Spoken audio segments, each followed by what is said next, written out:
என்னை காக்கும் இறைவன் நீரே, உம்மிடம் அடைக்கலம் புகுந்தே.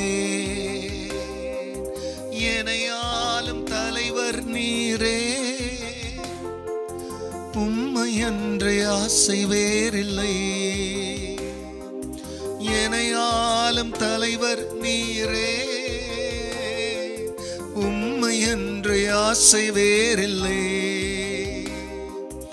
என்னை காக்கும் இறைவன் நீரே, அரசாலும் தலைவர் நீரே.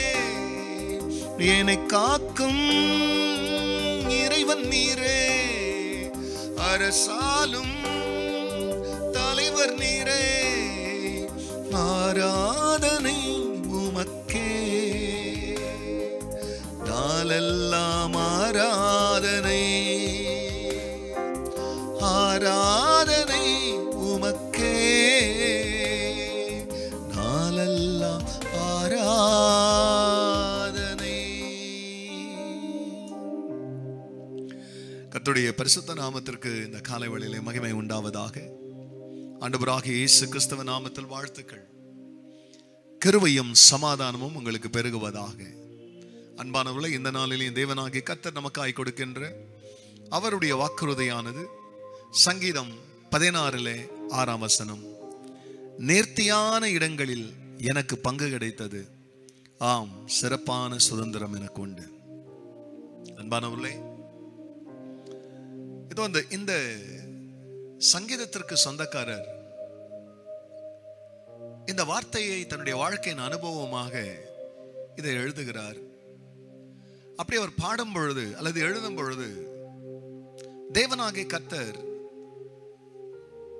இஸ்ரவேல் மேல் ராஜாவா இராதபடிக்கு சவுலை தள்ளினார். ஏன்னா தேவ வார்த்தையின்படி நடக்கல.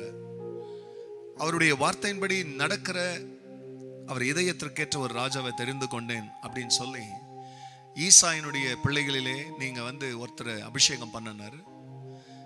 7 பிள்ளைகளும் பந்தியில உக்காந்து இருந்தாங்க. சாமுவேல் அவர்களை அபிஷேகம் பண்ண வந்தார். தகப்பனும் அந்த 7 பிள்ளைகளை சாமுவேலுக்கு முன்னால காட்டுறதை நம்ம அறிந்திருக்கிறோம். ஒரு பிள்ளைகள் வரும்போதும் தீர்க்கதரிசி நினைச்சாரு, ரொம்ப திடகாத்திரமா இருக்கிறான், பலவானா இருக்கிறான், ஸ்மார்ட்டா இருக்கிறான், அழகா இருக்கிறான், இவனை தான் இருக்க முடியும்னு ஒருத்தர் நினைச்சாரு. மனுஷனவென்றால் முகத்தை பார்க்கிறான், கர்த்தர் இதயத்தை பார்க்கிறார். அந்த தேர்ந்தெடுக்கப்பட்ட லிஸ்ட்ல தாவீது இல்ல. 8வது மகனா காட்டுல இருக்கிறார். தீர்க்கதரிசி கேட்க வேண்டியதா இருந்தது, உனக்கு வேற யாருன்னு ஒரு பிள்ளை இருக்கிறான். நான் ஒருவேளை இந்த செய்தியை கேட்கிற நீங்க அதிகமா என் தாய் கவனத்துல தகப்பன் கவனத்துல நான் இல்லை அப்படின்னு ஒருவேளை உலக பெற்றோர் உங்களை நேசிக்கல, உங்களை உதாசனப்படுத்திட்டாங்கிறதுக்காக உள்ள உடைஞ்சிருக்கலாம். ஆனா உங்களை தெரிஞ்சுக்கிறவர் அவர்கிட்ட உங்களுக்கு ஒரு பங்கை வச்சிருக்கிறதுனால தாவீது அழகா சொன்னார், கர்த்தர் பிரியமானவர்களே, நேர்த்தியான இடங்களில் எனக்கு பங்கு கிடைத்தது, ஆம் சிறப்பான சுதந்திரம் எனக்கு உண்டு. அதே மாதிரி தான் இன்னொரு மகன் இல்லையான்னு ஒரு மகன் இருக்கிறான், அவனை சீக்கிரம் வர சொல்லுங்க.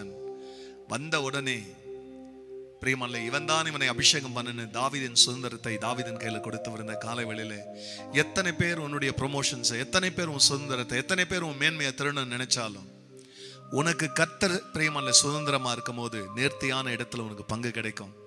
எப்படி எஸ்தர் வந்த போது செங்கோலை ராஜா உயர்த்தினாரோ, எப்படி பிரியமானவர்களே ரூத் வந்த போது போவாசுடைய இருதயம் இழுக்கப்பட்டதோ, அது போல நிச்சயமா உங்களுக்கான ஒரு பங்கை வைத்தவர் உங்களுக்கு நேர்த்தியான இடங்களிலே உங்களுடைய சிறப்பான சுதந்திரத்தை தருகிறதற்கு கர்த்தர் உண்மையுள்ளவர் இருக்கிறார். அவரை நோக்கி பார்த்து நம் ஜெபிக்கலாம்.